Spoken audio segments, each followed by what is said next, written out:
Hi, welcome to this quick little tutorial where I'm going to show you how to combine multiple designs together to create an edge-to-edge. So I already have a little sample quilt loaded here. This is just plain width of fabric material here, and I actually have just outlined a little section here of where I have my area. So first thing I'm going to do is I'm going to create my area, and on my machine I'm just going to hit two corner area. I'm going to come to my opposite two corners, hit two corner, and that has created an area on my screen. I'm just going to refine the size of it. Right now it's 12.16. I'm just going to change that to 12 by 12. It was 12.16 by 12.25, which was pretty accurate as far as just a guesstimation goes. So I always try and challenge myself to make a perfect square when I'm making a little two-corner area. So I have my area on my screen. Now we're going to bring in some designs. I've already opened some of my designs, so I do have them ready to go in the design drop-down menu here. So if we switch back to the Pro-Stitcher screen, so I'm just under the File tab, Design on the ribbon, and right here I have a clamshell, clamshell with arc, clamshell with curl, and loop. I'm going to bring in all four of those designs.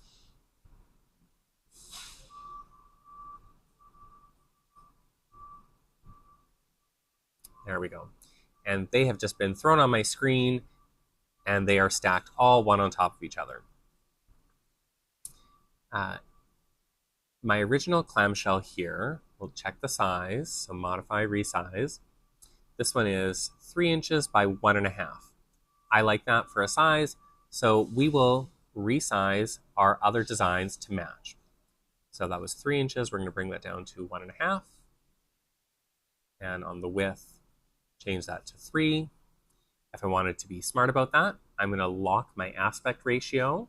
And what that will do is when I adjust one size, either the height or the width, it will adjust both of them at the same time. Now, I'm going to work on this one here. And again, we're going to change that height to 1.5. Perfect. Now, this one here, the height is 3 and the width is 3.99. Not exactly the best to work with here because that little teardrop shape sticks out. So I'm just going to manually resize that. Again, let me zoom in to that area. I'm just going to put this over top of that other clamshell and try and match what that size is. And this one, I think I have to undo my aspect ratio. So that is just a touch high. Okay. So I'm going to reposition that to my crosshair. I'm going to reposition that to my crosshair. So now I know that they are perfectly stacked on each other. And again, I'm going to zoom to that area. You know what? That looks close enough in size to me.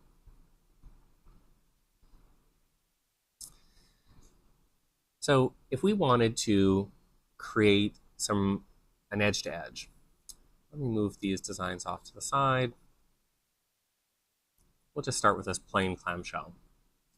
Under repeats, I can select this little star button on the lower right side, and that will fill this space.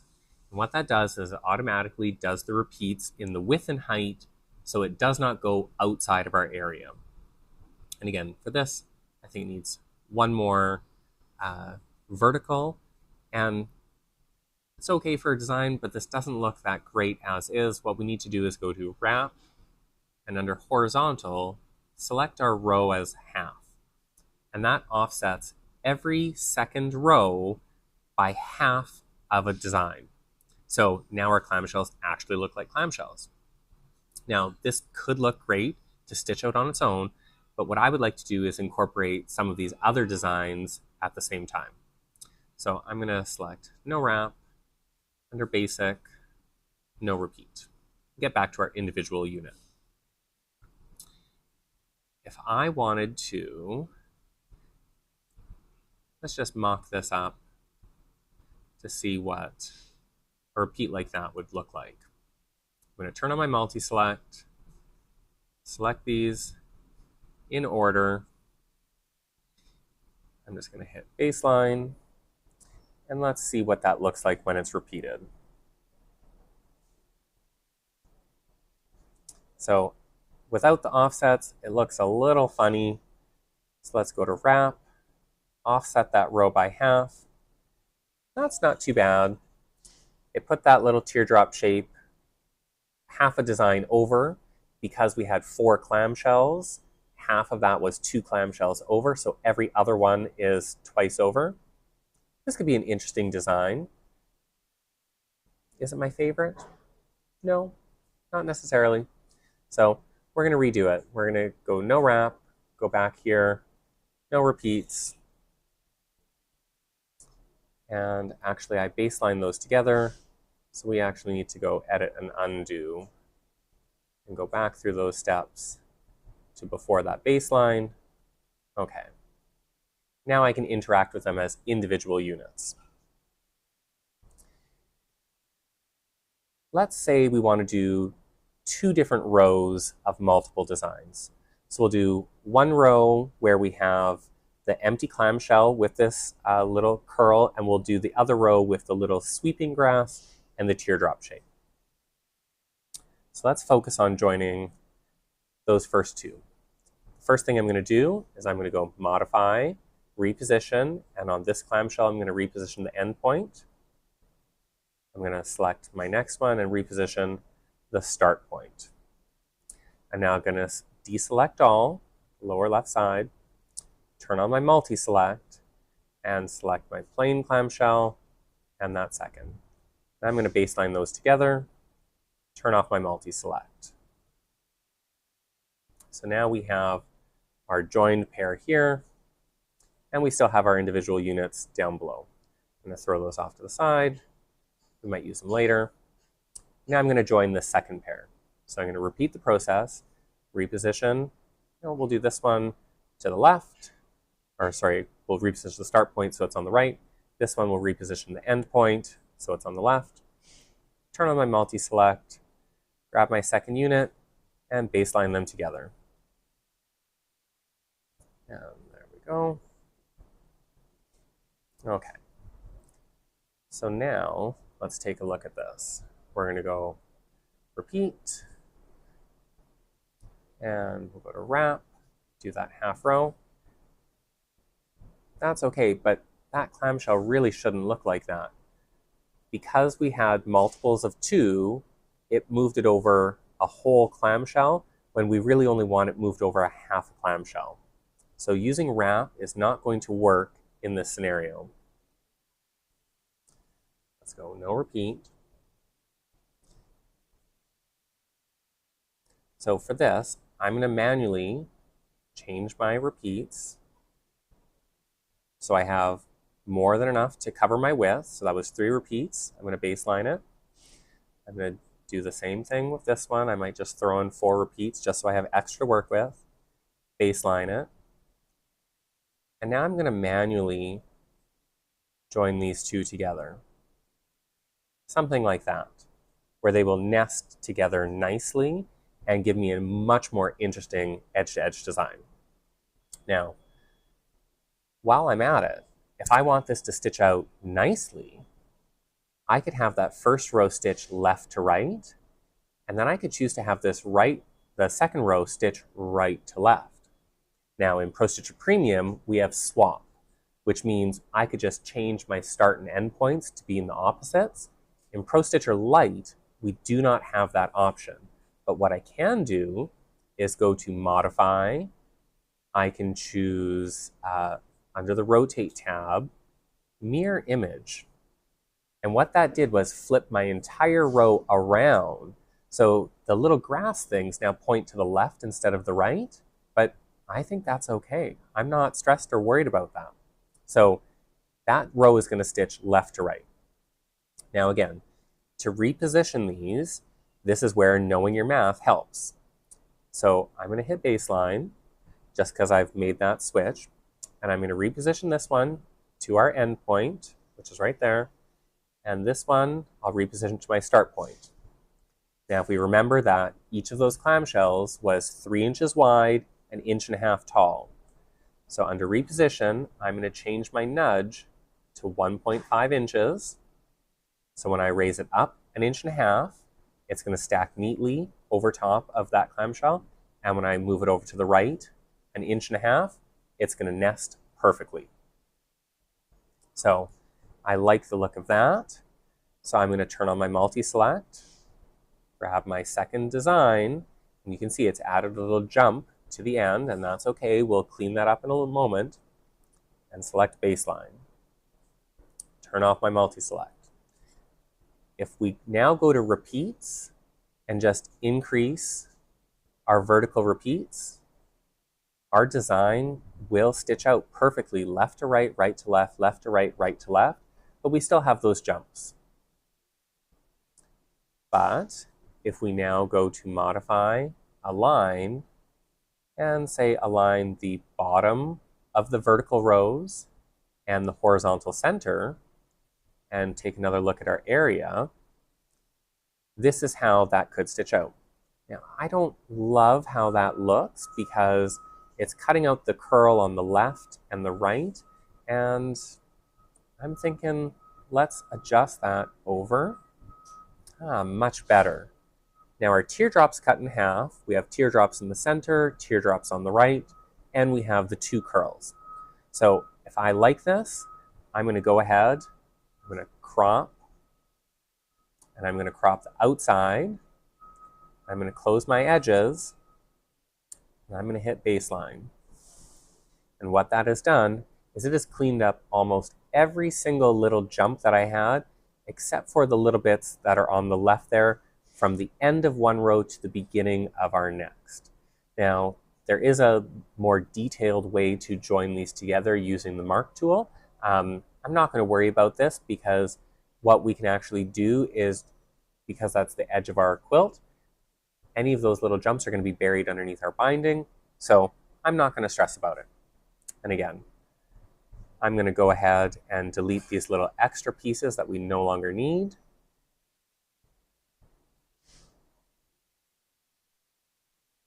And our design can't be baseline, so there's no information that needs to be consolidated. And we're going to go to Pro-Stitcher.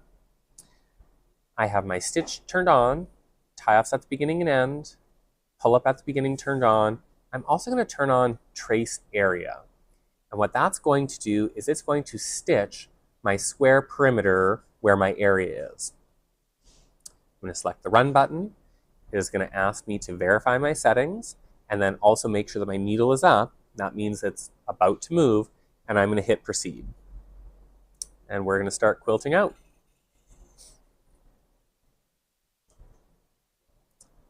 So it has taken its first stitch. I'm going to move the machine, pull up my bobbin thread, and while holding on to my thread tails, top and bottom, I'm going to select Resume. The machine will move itself back to the start point, and it's going to start stitching out.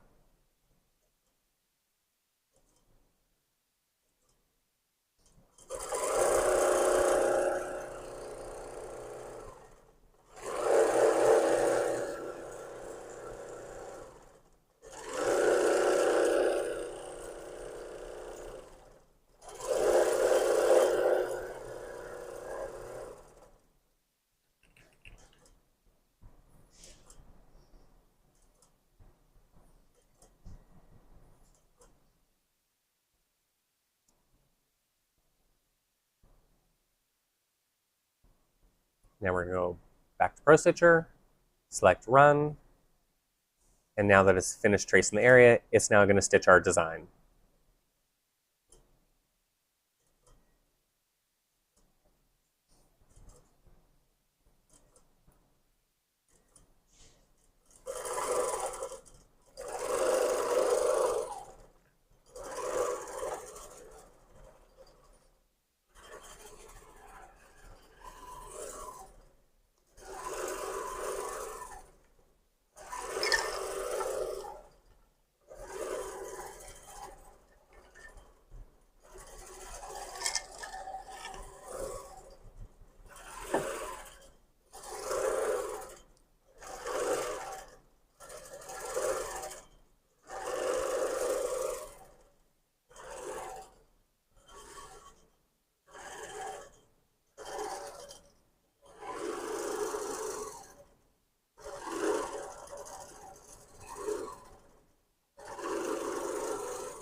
Uh-oh.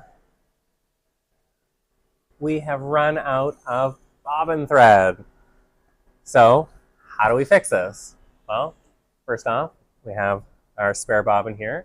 So I'm just going to reach under, take out our empty bobbin out of our bobbin case, put in our bobbin, make sure it is unwinding in the correct orientation. And I'm going to do just a little bit of a drop test.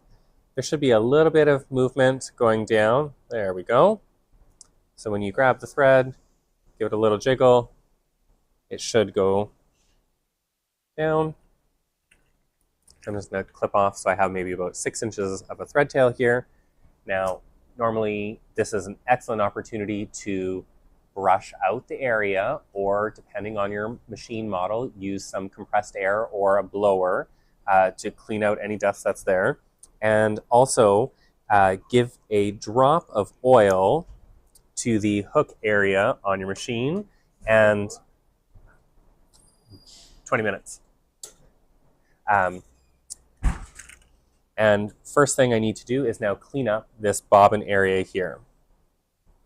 So where the bobbin ran out, I'm just going to unpick a little bit of stitches.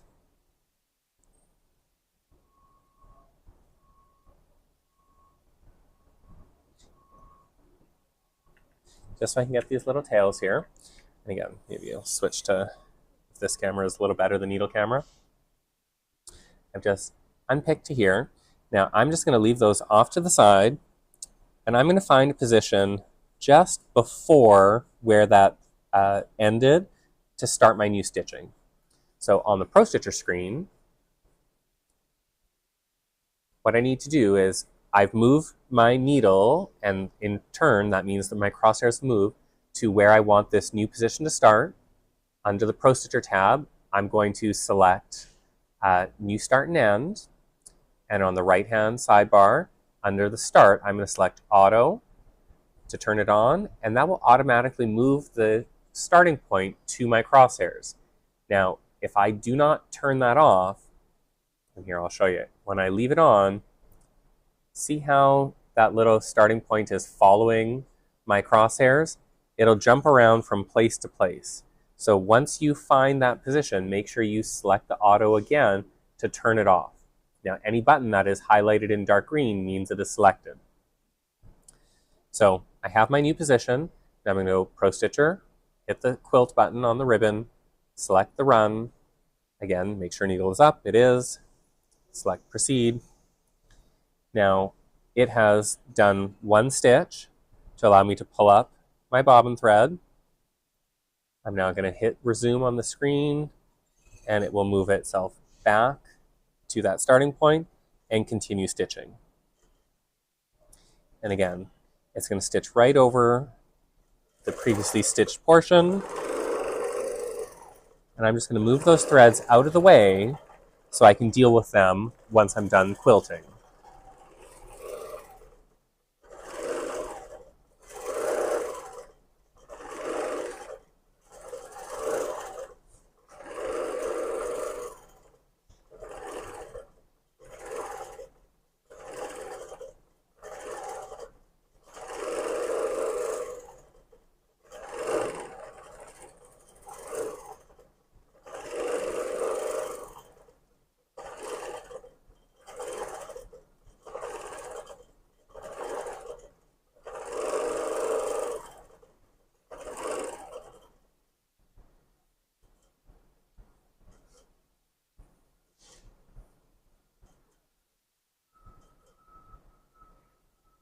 And there you have it. That is our design all stitched out. And again, I'm just going to do an extra few little locking stitches there. I'm going to move the machine 6 inches away, come back to that spot, needle down, needle up, and that has brought up my bobbin thread, so I can clip that. Now, last thing I have to do is just deal with those extra threads from the thread break and bury them away. And again, you can also just clip them away since we did have our tie-off stitches turned on. So it did a locking stitch at the beginning, and it has stitched over where it was previously stitched. And because this is a sample, I'm not worried if any of the threads come a little bit loose. But if you want, you can bury the threads and tie them off manually. this case, I just flipped them out. So that is our quick little tutorial for joining multiple designs together to make a slightly more interesting edge to edge. Hope you like it.